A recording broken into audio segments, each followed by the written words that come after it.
আপনারাই বলুন এই ছেলেটা আইফোন চালাবার যোগ্য কি যোগ্য না। না জজ সাহেব, ও একদম আইফোন কেনার যোগ্য না। আমি ঘুমাচ্ছিলাম, ও আমার ঘুমন্ত অবস্থায় কিডনি খুলে নিচ্ছিল। ওর মুখটাই দেখে আমার কলজে শুকিয়ে যাচ্ছে। ওকে এক্ষুনি ফাঁসি দাও। আইফোন তো আমি কিনবই বুড়ি, তোর দিন ঘনিয়ে এসেছে। আরে স্যার, ও আইফোনের শোরুমে আইফোন চুরি করতে এসেছিল। আমি যেই ধরেছি ওকে, ও আমার জায়গা মতো লাথি মেরে পালিয়েছে। চোর চোর, মার শালাকে মার। আরে কাকা, আমার কাছে কুকুরের কিডনি এনে বলে এটা মানুষের কিডনি বলে বিক্রি করতে এসেছিল এই শালা। কি তর্কটা ছোড়া রে বাবা। তো জজ সাহেব, এর থেকে প্রমাণ হয়ে গেল যে সানি দেওয়াল পুরো তার কাটা মাল। ও আইফোন চালাবার যোগ্য না।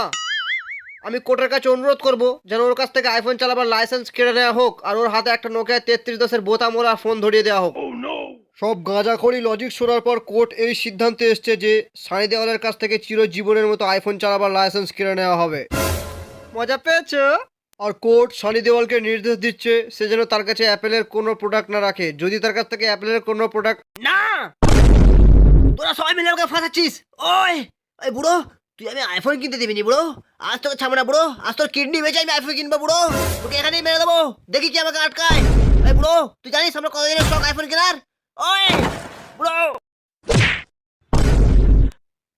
ধর শালাকে।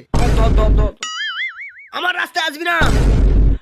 দেখ, আমি একে টপকে দিয়েছি, এবার আমি এর কিডনি বেচে আইফোন কিনবো। আমার রাস্তায় আসবি না, না তোরটাও ছাড়বো না।